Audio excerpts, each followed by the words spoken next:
하나님의 말씀 누가복음 2장 1절에서 10절 말씀 제가 봉독하겠습니다. 그때에 가이사 아구스도가 영을 내려 천하로 다 호적하라 하였으니 이 호적은 구레뇨가 수리아 총독이 되었을 때에 처음 한 것이라. 모든 사람이 호적하러 각각 고향으로 돌아가매 요셉도 다윗의 집 족속이므로 갈릴리 나사렛 동네에서 유대를 향하여 베들레헴이라 하는 다윗의 동네로 그 약혼한 마리아와 함께 호적하러 올라가니 마리아가 이미 잉태하였더라. 거기 있을 그때에 해산할 날이 차서 첫 아들을 낳아 강보로 싸서 구유에 뉘었으니 이는 여관에 있을 곳이 없음이로라. 그 지역의 목자들이 밤에 밖에서 자기 양떼를 지키더니 주의 사자가 곁에 서고 주의 영광이 그들을 두루 비추매 크게 무서워하는지라. 천사가 이르되 무서워하지 말라. 보라, 내가 온 백성에게 미칠 큰 기쁨의 좋은 소식을 너희에게 전하노라. 오늘 다윗의 동네에 너희를 위하여 구주가 나셨으니 곧 그리스도 주시니라. 너희가 가서 강보에 쌓여 구유에 뉘어 있는 아기를 보리니 이것이 너희에게 표적이라 하더니 호련히 수많은 천군이 그 천사와 함께 하나님을 찬송하여 이르되 지극히 높은 곳에서는 하나님께 영광이요 땅에서는 하나님이 기뻐하신 사람들 중에 평화로다 하니라. 천사들이 떠나 하늘로 올라가니 목자가 서로 말하되 이제 베들레헴으로 가서 주께서 우리에게 알리신 바 이 이루어진 일을 보자 하고 빨리 가서 마리아와 요셉과 구유에 누인 아기를 찾아서 보고 천사가 자기들에게 이 아기에 대하여 말한 것을 전하니 듣는 자가 다 목자들이 그들에게 말한 것들을 놀랍게 여기되 마리아는 이 모든 말을 마음에 새기어 생각하니라. 목자들은 자기들에게 이르던 바와 같이 듣고 본 그 모든 것으로 인하여 하나님께 영광을 돌리고 찬송하며 돌아가니라. 아멘.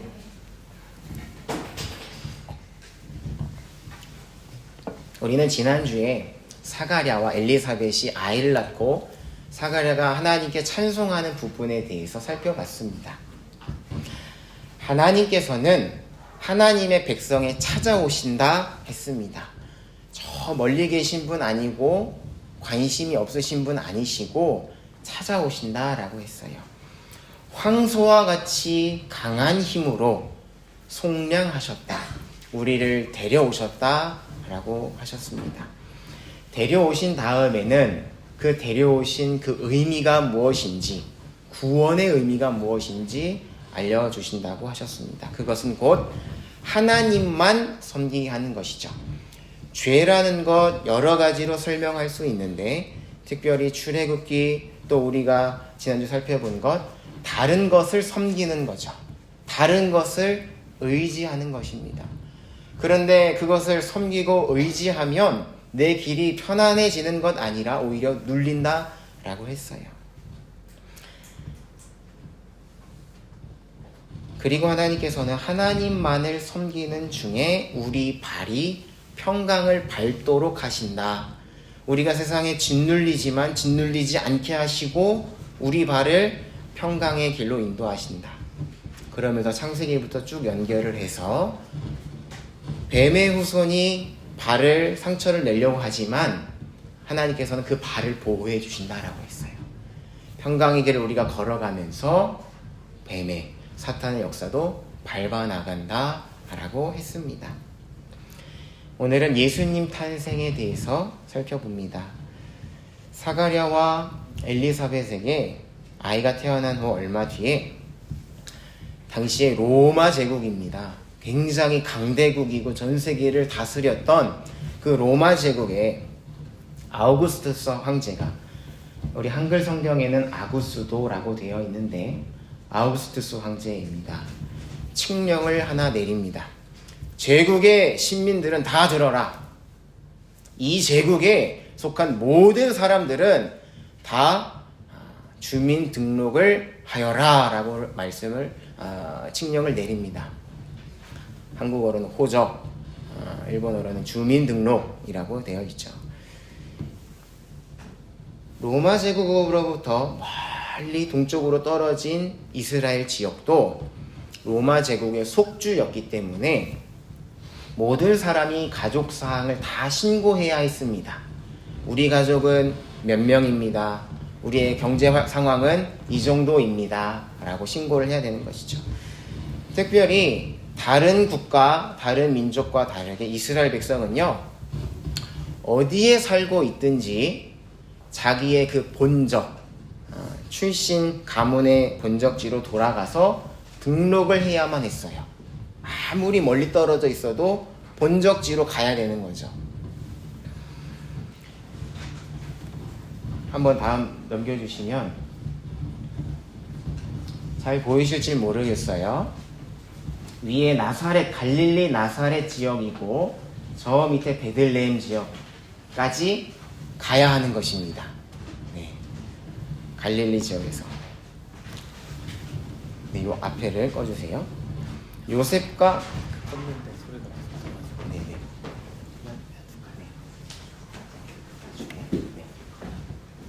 네.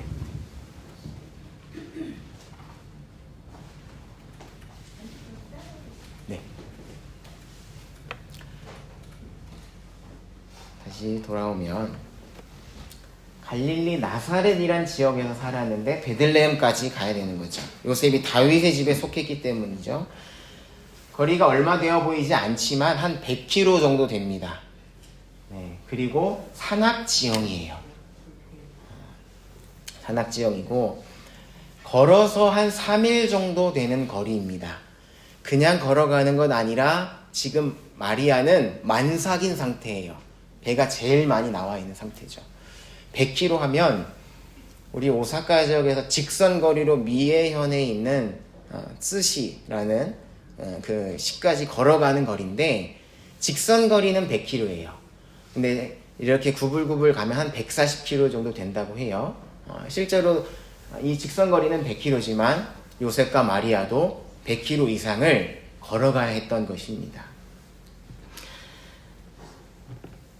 마리아와 이 요셉은요, 베들레헴에 도착했을 즈음에 출산할 날이 다 되어서 베들레헴에서 아이를 낳게 되었어요. 요셉과 마리아는 그 아기를 천으로 잘 감싼 뒤에 구유, 가축의 그 먹이통입니다. 구유에 잘 이렇게 뉘었습니다. 그 구유에 뉘을 수밖에 없었던 이유는 이 전국에 흩어져 있던 이스라엘 백성들이 다 일시에 고향으로 돌아와야 했기 때문에 자리가 없었던 것이죠. 비록 아기를 구유에 뉘었지만 사람들은요 기뻐했어요. 아기다. 어떤 부분에 있어서 기뻐했을까요? 우선은 산모가 건강했던 것. 아기를 낳는 건 생명을 걸고 낳는 거니까 엄마도 건강하고 아기도 건강한 것에 참 기뻤을 거예요. 그리고 비록 이 구유에 뉘어 있지만 생명이 주는 그 경이로움이 있잖아요. 이것이 태어나서 살아있다는 그 생명을 보면 우리는 거기에 그 에너지가 나오는 걸 느낄 수가 있습니다. 그러던 중에 밖에서 시끌벅적한 소리가 들려옵니다. 막 시끌벅적한 소리가 나는 거예요. 혹시 구유에 뉘어진 아기가 여기 있습니까? 밖에서부터 막 시끄러운 소리가 들리는 거예요. 차림새도 변변치 않은 사람들이, 남자들이 다짜고짜 구유에 뉘어있는 아기를 찾는 거예요. 여기 혹시 구유에 뉘어있는 아기가 있습니까? 있으면 좀 만나게 해주십시오. 라고 하면서 찾아온 것이죠. 그 사람들은 베들레헴 근처에서 양을 치던 목자들이었어요. 굉장히 놀랐을 것 같아요. 이제 이 아기를 막 출산했는데 얼마나 안정감이 필요하고 보호가 필요한 순간이겠습니까? 그런데 목자들이요 거친 숨을 팍 몰아쉬더니 놀람과 기쁨으로 이야기를 시작합니다. 제 말 좀, 저희들의 말 좀 들어보십시오. 우리가 밖에서 양을 치고 있었는데 천사가 나타났습니다. 천사가 나타났고 하늘로부터 하나님의 영광이 우리를 비추는데 너무 무서워서 우리가 죽을 뻔했습니다. 그런데 그때 천사가 말했습니다. 두려워하지 마십시오. 온 백성에게 큰 기쁨이 될 소식을, 좋은 소식을 당신들에게 전합니다. 오늘 다윗의 동네에 당신들을 위해서 구원자가 나셨는데 그분이야말로 그리스도이시고 주님이십니다. 라고 말을 해줬다라는 거예요. 그런데 그 아기는 구유에 누워 있다라고 우리에게 말을 해줬습니다. 그래서 우리가 찾았어요. 그래서 우리가 찾으러 베들레헴을 다 돌아다니다가 이곳에 왔습니다. 라고 이야기를 하는 것이죠. 그러면서도 그 말이 그치자 하늘에서 천군이라고 되어 있거든요. 하늘의 군대가 찬양을 하는데 지극히 높은 곳에서는 하나님께 영광이요, 땅에서는 하나님이 기뻐하시는 사람들 중에 평화다 라고 했습니다. 라고 말을 전해주는 것이죠. 그래서 우리가 이 베들레헴의 구유에 누워있는 아기를 찾으러 왔습니다. 이 아기가 구원자이고 구유에 누워있는 이 아기가 그리스도이고 이 아기가 우리의 주님이십니다 라고 목자들이 이야기를 한 거예요. 사람들은 놀랬습니다. 이게 무슨 이야기인가?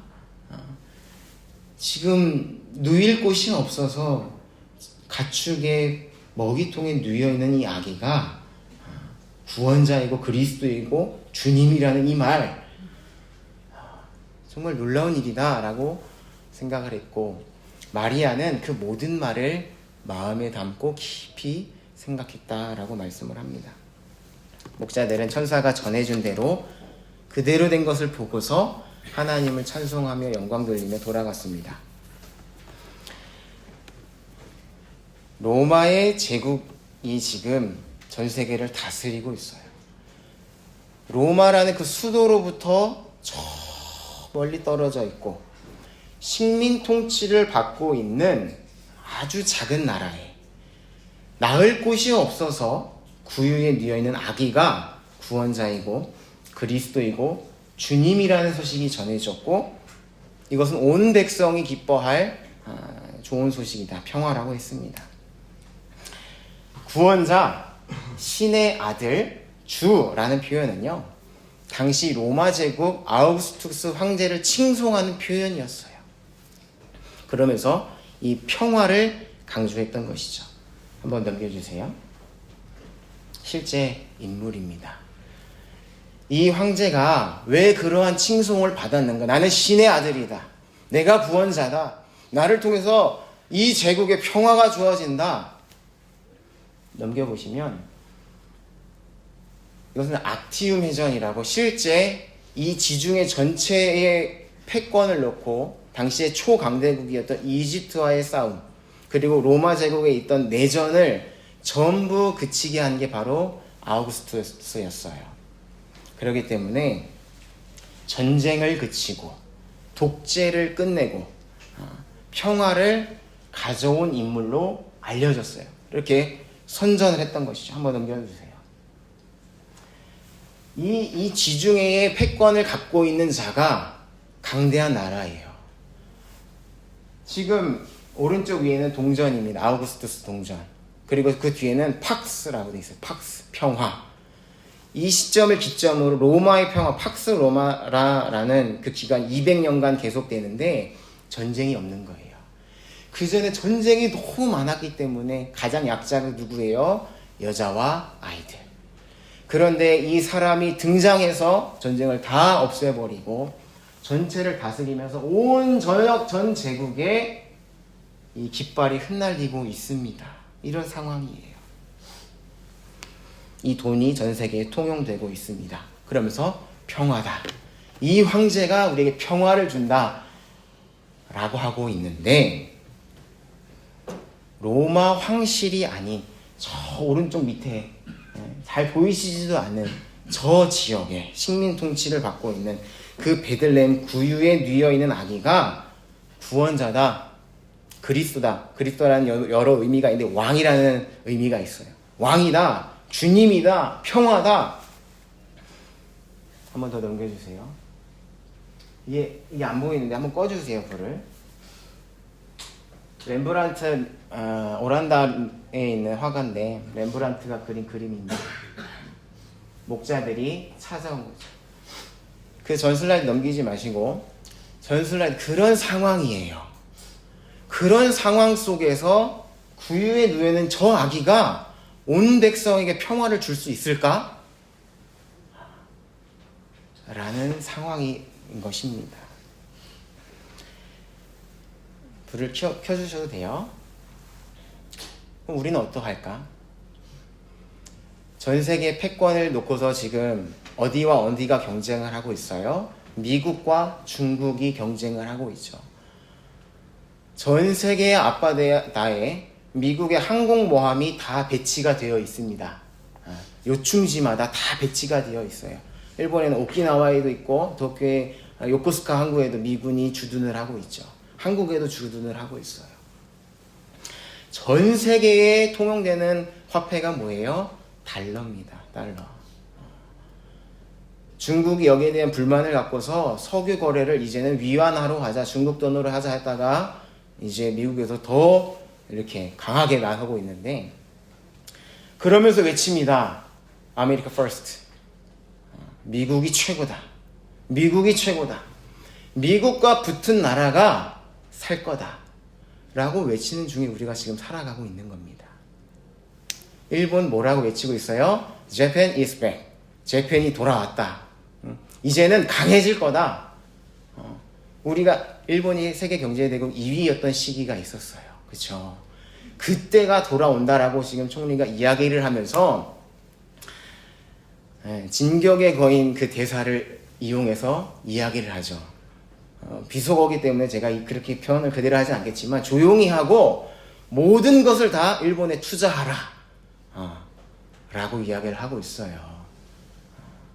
실제로 지금도 달러 다음에 신용도가 제일 높은 게 엔화입니다.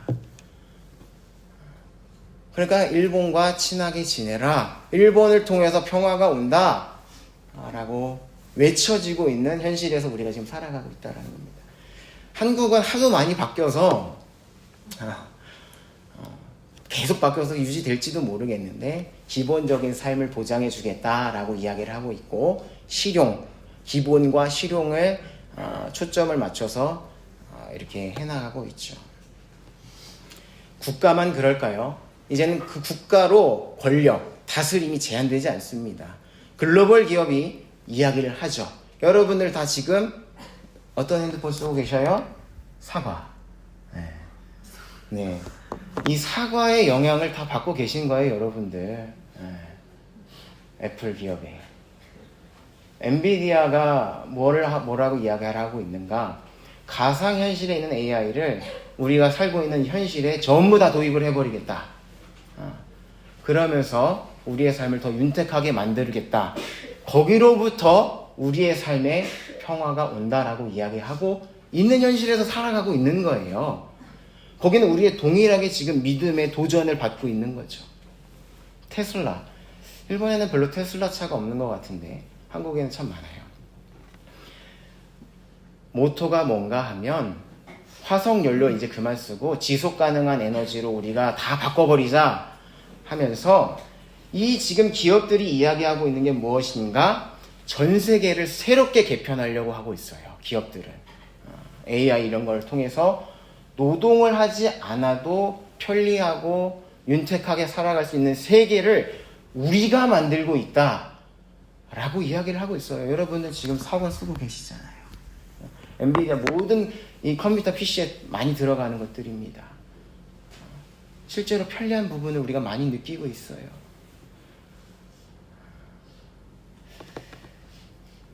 이러한 현실 속에서 예수님 생각해 보면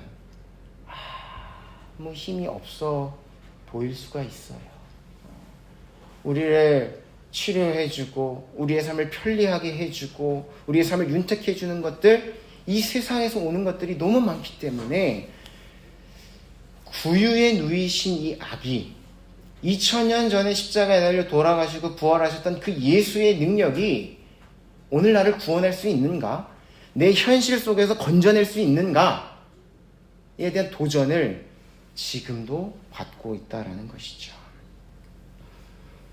그런데 하나님은 예수님이 구원자다. 한번 이 장면이에요. 예수님이 구원자다.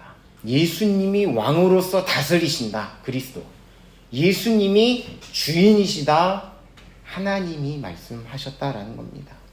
그것이 곧 하나님께 영광이고 온 백성의 기쁨과 평화라고 말씀을 하고 있는 거예요. 하나님께서는 예수님을 왕으로서 이 땅에 보내셨고요. 두 가지를 하게 하셨어요. 두 가지. 첫 번째는 자유와 회복입니다. 자유와 회복. 두 번째는요, 먹이심과 공급하심이에요. 하나님께서 이 땅 가운데 왕으로서 예수를 보내셔서 자유롭게 하시고 회복하시고 먹이시고 입히신다라는 겁니다. 아우구스투스 황제는요, 자신의 권한, 막강한 권한으로 세금을 걷기 위해서 인구조사를 명합니다. 그래서 이스라엘 백성들이 전부 고향으로 돌아가게 되죠. 그런데 본래요, 이스라엘 백성들은요, 다른 곳에서 살면 안 돼요. 하나님께서 각 12지파가 있었는데 각 지파에게 정해준 땅이 있었습니다. 그 안에서만 살아가는 거죠. 하나님의 공급하심을 신뢰함으로. 한번 넘겨주시겠어요? 이것도 잘 보이지 않는데 다 지파별로 구역이 나눠져 있습니다.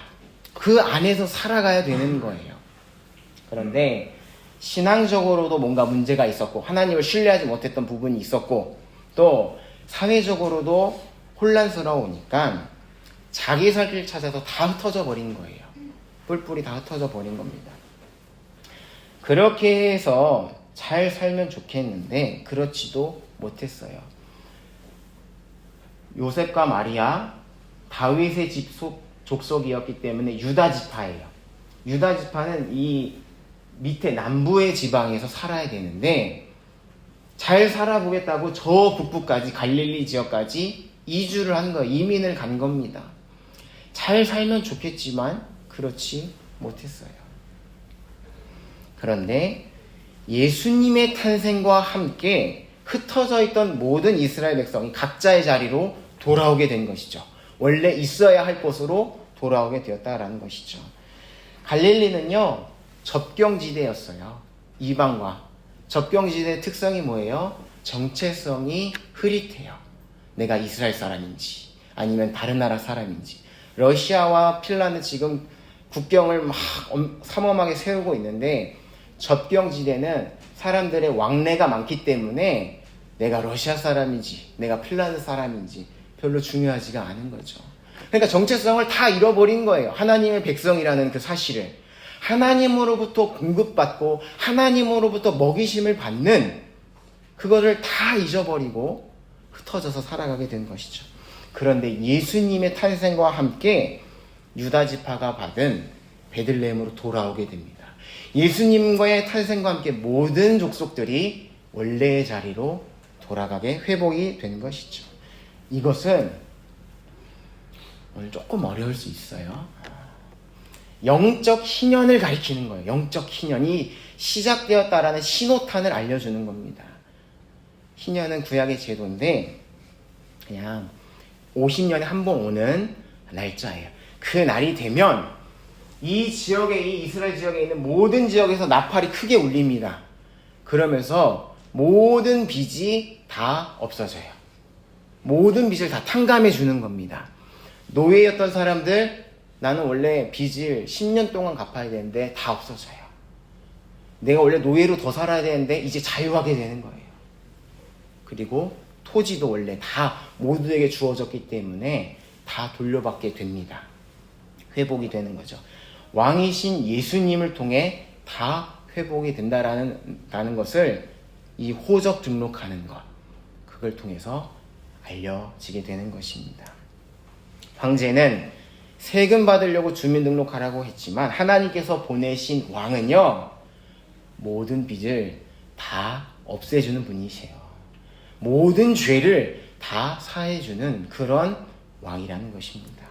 모든 종에게 자유를 줍니다. 모든 눌린 부분으로부터 자유케 하고 원래 있어야 할 곳에 보내시는 분이 우리의 왕 예수 그리스도다라는 말씀이에요.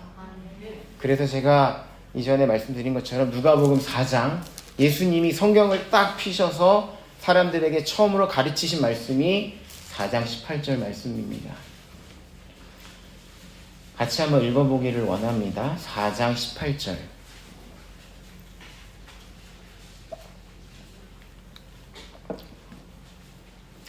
말씀 같이 읽겠습니다. 시작.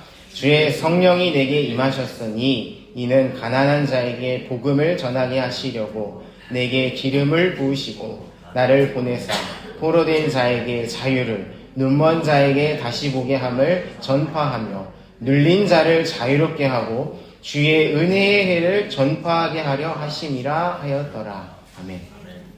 예수님께서 본격적으로 이제 구원 사역을 시작할 때에 피신 성경이 이 성경이셨어요. 그러면서 읽어주시는, 자유를 주기 위해서 왔다, 회복을 위해서 왔다 라고 말씀을 해주시는 거죠. 우리도 예수님을 왕으로 믿고 섬기면 모든 빚이 사해집니다. 모든 죄가 용서함을 받고요, 자유를 얻습니다. 참된 자유를 얻게 되고, 지역적으로 오늘날에는 우리가 어디에 딱 거해야 된다라고 제한이 되지는 않지만 있어야 할 곳에 있게 되는 겁니다. 있어야 할 곳에 있게 되고 내가 정말로 참으로 살 수 있는 그러한 곳에 거하게 되는 것이죠. 이것이 첫 번째, 하나님께서 보내신 왕이 하시는 일, 자유와 회복입니다. 그리고요, 왕이신 예수님은요, 풍족하게 먹이십니다. 풍족하게 먹이시는데 7절 보면 첫 아들을 낳았다라고 말씀을 합니다. 첫 아들을 낳아 강보를 써서 구유에 뉘었으니, 첫 아들은요, 상속자를 의미해요.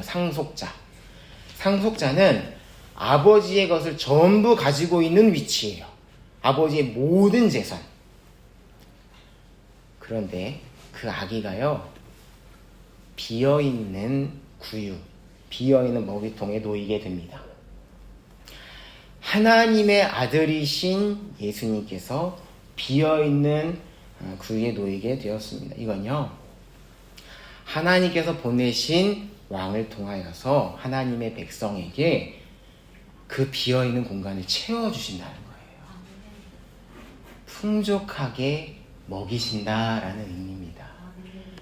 굉장히 복잡해요. 이 누가 역사가가 많은 것들을 담고 있는데,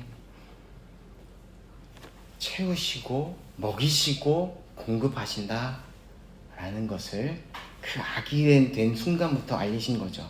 이건요, 들에 있는 목자들을 통해서도 알 수 있습니다. 확인이 돼요. 예수님의 탄생이 왜 도대체 목자들에게 먼저 전해졌는가? 수많은 사람들이 있는데 8절 보시면 그 지역의 목자들이 밤에 밖에서 자기 양떼를 지키더니 했습니다. 밖에. 한글 성경에 밖에, 이거 동그라미를 치시면 좋아요. 밖에는요, 이 원래 헬라어 원문은요, 농경지를 의미합니다. 밭. 네. 특히 여기는 벼를 농사짓진 않았기 때문에 밀 농사짓는 그 밭이에요. 밀밭. 넘겨보셔요. 여기서부터 이제 집중하셔야 돼요. 조금 어려울 수 있지만 좀 집중을 하셔야 됩니다. 이스라엘 날씨가 비가 계속 오는 우기, 비가 조금도 오지 않는 건기가 있습니다. 우기, 비가 많이 오는, 그래서 제가 다 표시를 해놨는데 보기 좋게, 왼쪽은 유대 종교의 음력이에요. 오른쪽은 우리가 지금 사용하고 있는 태양력입니다. 그래서 왼쪽을 기준으로, 아니 저희가 우리는 태양력이 익숙하니까 1월부터 4월 초까지는 우기예요. 그리고 4월 중순부터 10월 중순까지는 비가 오지 않는 건기죠. 그리고 다시 10월 중순부터 비가 옵니다. 자, 우기는 걱정이 없어요. 비가 계속 오기 때문에 광야에 나가서 광야에서 자라는 작은 풀들을 먹이면 돼요. 양들에게. 그 풀을 마음껏 먹이면서 풀이 다 없어지면 이동해서 먹이고, 다 없어지면 이동해서 먹이고, 우기 때, 비가 올 때는 그렇게 하면 됩니다. 건기가 4월 중순, 우리 지금 사용하는 달력 기준으로 4월 중순에 찾아오는데요. 이때는 아주 큰 문제가 발생하는 거죠. 광야가 말 그대로 풀 한 폭이 없는 아주 메마르고 황량한 광야가 됩니다. 그런데 잘 보시면 그 4월, 5월 색깔이 칠해져 있는 부분, 그 부분, 그 한 달 좀 넘는 기간을요, 잘 보내면, 그러니까 어떤 양들은 조금 굶어도 건강한 양들이 있을 것이고, 조금이라도 덜 먹으면 약해서 죽어버릴 수 있는 양들도 있겠죠. 그런 양들을 세심하게 잘 돌보다가 한 달 정도 보내면요, 목자들이 이 양들을 데리고요, 농경지로 들어갈 수가 있었어요. 수확이 끝난 그 농경지로. 굉장히 중요한 부분입니다. 쫄쫄 굶다가, 농경지에 들어갈 수 없죠. 사람들이 먹어야 될 곡식이 있으니까. 근데 추수가 다 끝나요. 4월 중순쯤에. 그러면 제가 농경지라고 이렇게 목자들 하면 농경지로 되어 있죠. 데리고 들어가서 먹일 수가 있어요. 미리 베고 난 그 밑동을 먹을 수도 있고요. 밑에 부분 이삭들을 먹을 수가 있게 됩니다. 동물들이 풀만 먹으면 별로 건강할 수가 없대요. 곡식을 먹은 가축들이 더 힘이 좋고 이 질이 좋다라고 해요. 그러니까 이 양들이 목자를 따라서 농경지로, 이 목자들이 양들을 데리고 농경지로 들어가서 먹이는 거죠. 8절에 이 밖에서는요, 그냥 이 황량한 광야 들판이 아니라 농경지를 의미합니다. 양들이 데리고 들어와서 먹이는 거죠. 천사는 황량한 광야에서 농경지로 양들을 데리고 와서 먹이고 있는 그 사람들에게 구유에 누워있는 아기에 대해서 말을 해준 거예요. 겹치는 거죠. 쫄쫄 굶주리고 있지만 이 아기를 통해서 풍족하게 먹이시고 공급할 것이다 라고 알려준 거죠. 예수님은요, 줄인 백성을 먹이시는 왕이세요. 양질의 양식을, 참된 양식을 공급해 주시는 분이신 거죠. 그리고 베들레헴은 이 밀밭이 많았기 때문에 원래 이 베들레헴의 의미의 뜻도 빵집이라는 뜻이에요. 그러니까 하나님의 역사 가운데 예수님을 구유에 누이게 하시고, 이제 이 농경지에서 데리고 농경지로 들어간 그 양들, 그 사인을 통해서 먹이시는 분이다, 공급하는 분이시다 라는 것을 알려주신 것입니다. 첫 아들 상속자가 비어있는 먹이통에 놓인 것, 줄이고 있는 양들을 농경지로 데려와 먹이고 있는 목자들에게 탄생의 소식을 알려준 것을 통해 하나님이 보내시는 왕은 먹이는 분이다. 우리가 하나님의 백성이면, 우리가 정말 하나님을 왕으로 섬긴다면 하나님 우리 절대 굶기지 않으신다라는 거예요. 그냥 먹이는 분 아닙니다. 양질의 것을 먹이시는 왕이시라는 것을 믿으시기를 바랍니다. 참된 양식이 있는 곳으로 우리를 데려가 주시는 분이셔요. 양질의 양식으로 먹임을 받고 공급을 받습니다. 두 가지 하나님께서 보내신 왕이 하시는 일, 자유와 회복, 그리고 먹이심과 공급하심입니다. 시간이 많이 갔는데 특별히 오늘 좀 더 봅니다. 계속해서 왕이신 예수님의 확실성에 대해서 살펴보려고 합니다. 첫 번째는 간단하게 볼 거예요. 베들레헴에서 태어나셨다는 것 여러분들이 잘 아시는 거죠. 하나님 약속하신 대로 베들레헴에 예수님이 나셨다. 여자의 후손 보내주신다고 하셨는데 구원자죠.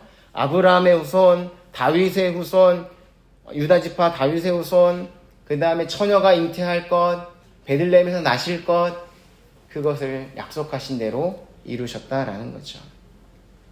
그것으로 인해서 확실하다 라는 것을 알 수 있습니다. 베들레헴에서 태어나신 것. 두 번째인데 앞서 말씀드린 대로의 목자들이 들에 있는 목자들과 누구의 찬송인가? 천군의 찬송이에요. 들에 있는 목자들과 천군의 찬송을 통해서 예수님은 하나님이 보내신 왕이다라는 게 확실하다라는 겁니다. 농경지에 있다라고 했습니다.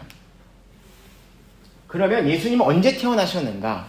크리스마스는요, 여러분들 아시겠지만 로마의 태양신을 섬기는 날이었어요. 이 너무 종교적으로 신앙을 다 빼앗겨 버리니까 안 되겠다. 우리 이날이라도 좀 정해서 모여야 되겠다라고 하는 게 크리스마스예요, 지금의. 그래서 이단들이 기존 교회를 공격하는 이유가 12월 25일은 성탄절이 아닌데 왜 지키느냐? 그러면서 공격을 해요. 그런데 우리는 어떤 한 날짜에 매이지 않습니다. 우리는 언제나 자유롭게 할 수 있는 건데, 예수님 언제 태어나셨는가? 성경을 바탕으로 건전한 추론이라고 할 수 있어요. 밖에서라고 했습니다. 목자들이 밖에. 이 밖은 농경지라고 했는데, 그렇다면 5월 중순부터 10월 중순까지 예수님이 태어나셨겠죠. 그쵸? 그때 태어나셨다라고 생각해 볼 수 있습니다. 그런데 예수님이 그냥 아무 때나 그냥 오신 게 아니에요. 그냥 우연하게 오신 것 아닙니다. 구약에 있는 모든 말씀은 다 예수님을 가리키는 것이고요. 예수님은 구약에 있는 모든 말씀을 이루어 가시는 분이에요. 완성하시는 분이에요. 그렇기 때문에 1월 이 왼쪽에 6월절 무교절이라고, 일본 분들 죄송해요. 제가 시간이 부족해서 일본어로는 못 썼는데 6월절 무교절 이 기간에 예수님이 6월절 어린 양으로서 십자가에 달려 죽으십니다. 6월절이라는 것은 구약시대 이집트에서 장자를 치시겠다는 심판, 그러나 양을 죽여서 그 피를 문지방에 바른 집은 다 살 수 있다라는 게 6월절이잖아요. 믿음으로 피를 바르면 살 수가 있는 건데, 예수님이 참된 6월절 어린 양으로서 십자가에 피 흘려 죽으시는 것을 통해서 심판을 면한다, 완성하신 거예요. 6월절 이거는 분명해요. 요한복음에도 나와 있기 때문에. 예수님 언제 부활하셨는가? 6월절 무교절 지난 다음에 오는 초실절. 초실절은 부활 첫 곡식이 수확할 수 있는 기간을 이야기해요. 초실절. 예수님은 부활의 첫 열매로서 그 기간에 부활하신 거예요. 77절 오순절은 첫 수확을 하고 나서 50일, 이 50이라는 날짜가 의미가 있어요. 7번의 안식일이 지난 날이 77절인데 오순절인데 그때 성령이 임하십니다. 그걸 통해서 완성을 하시는 거죠. 하나씩 그냥 떨어지는 바가 없어요. 하나님 말씀은. 남은 게 그러면은 뭐가 있죠? 지금 농경지 중에 있는 게 77절 오순절 지났어요. 뭐가 남았어요? 나팔절. 나팔절과 대속절과 초막절이 남았습니다. 예수님은 이 기간에 오셨다고 봐야 되는 거죠. 오늘날 날짜로 따지면 9월에서 10월 중순까지도 될 수 있습니다. 그런데 이 나팔절이 어떤 날인가? 시작과 끝을 알리는 절기예요. 나팔을 크게 불어서 시작과 끝을 알리는 그런 절기예요. 양의 뿔로 만든 그 나팔을 부는 거죠. 예수님은요, 이 기간에 태어나셨는데요, 대속죄일에도 전국의 뿔나팔이 크게 울립니다. 빵! 저 이걸 언젠가는 사오고 싶어서 같이 불러보면 좋겠어요. 네. 왜냐면 우리는 하나님은 오감을 통해서 말씀하시는 분이기 때문에 소리를 내면 그냥 빵 소리가 나는 거예요. 전국에 뿔나팔이 울리면서 하나님의 구원이 시작되었다라는 것을 알려주는 거죠. 그러면서 13절에 천군이 찬양을 합니다. 군대가 찬양하는 거는요, 언제냐? 왕이 탄생했을 때 군대가 찬양해요. 지금도 왕이 즉위하고 대통령이 즉위할 때 군악대가 움직입니다. 그렇죠? 하나님이 세우신 왕이 오셨기 때문에 나팔이 울리고 군대가 영광을 찬양하는 거죠. 다 연결이 되는 겁니다. 왕의 탄생과 즉위에 군악대가 연주합니다. 왜냐? 최고의 권위자이고 다스리는 자이고 권세자이기 때문입니다. 예수님이 다시 오실 때의 모습은 분명하게 기록되어 있어요. 그때도 나팔이 울린다고 했어요. 데살로니가전서 4장 16절 보면 다시 오실 때 주께서 호령과 천사장의 소리와 하나님의 나팔 소리로 하늘로부터 강림하신다라고 되어 있어요. 그러니까 이 나팔의 의미는 시작과 끝이에요. 무엇의 시작과 끝이냐? 구원의 시작과 끝. 하나님이 보내신 왕의 오심과 다시 오심을 알리는 게 이 나팔절이라는 것입니다. 너무나 확실하다는 겁니다. 예수님 오신 것이. 예수님이 구주라는 것, 예수님이 왕이라는 것, 예수님이 우리의 주인이라는 것, 베들레헴에서 태어나신 것도 물론 중요한데 나중에 기회가 되면 말씀드리고, 이걸 통해서 밖에서 그건 농경지를 이야기하죠. 우연이 없습니다. 하나님 결코 말씀하신 바 그냥 땅에 떨어뜨리는 분 아니셔요. 확실하게 이루십니다. 예수님 하나님께서 보내신 구원자시고 그리스도 왕이시고 주님이십니다. 그리고 예수님의 탄생이 하나님께 영광이고 땅에 있는 사람들에게 평화인 것은 예수님은 그 모든 권세를 가지고서, 그 다스리는 권세를 가지고서 하나님 아버지의 뜻대로 자기 백성에게 자유와 회복을 주시고 먹이시고 공급하시기 때문에 하나님께 영광이 된다라는 것입니다. 자, 여러분, 예수님을 왕으로 모시기를 간절히 원합니다. 모시고 섬기는 것뿐만 아니라요, 다스림을 받아야 돼요. 다스림.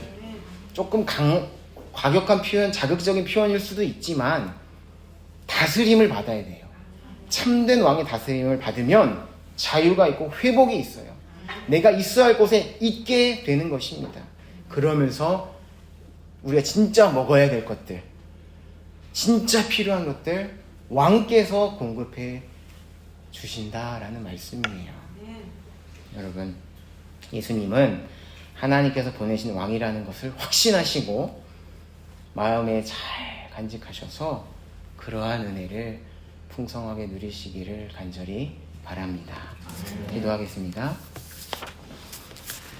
하나님, 이 땅 가운데 여러 가지 외침이 있습니다. 권세자들, 또 자본가들, 무엇인가 쥐고 있는 사람들 외치고 있습니다. 그곳에 평화가 있다고. 그러나 하나님께서 보내신 왕, 권세자, 평화를 주시는 분, 오직 예수님임을 우리가 믿습니다. 예수님을 구원자로 믿게 하여 주시고, 예수님을 왕으로 믿게 하여 주시고, 예수님을 우리의 주인으로 믿고 섬기고 다스림을 받게 하여 주시옵소서. 그리하여서 우리 삶 가운데 자유와 회복이 있게 하여 주시고, 하나님으로부터 먹임, 공급하심을 잘 받을 수 있게 하여 주시옵소서. 감사드리며 예수님 이름으로 기도하옵나이다. 아멘.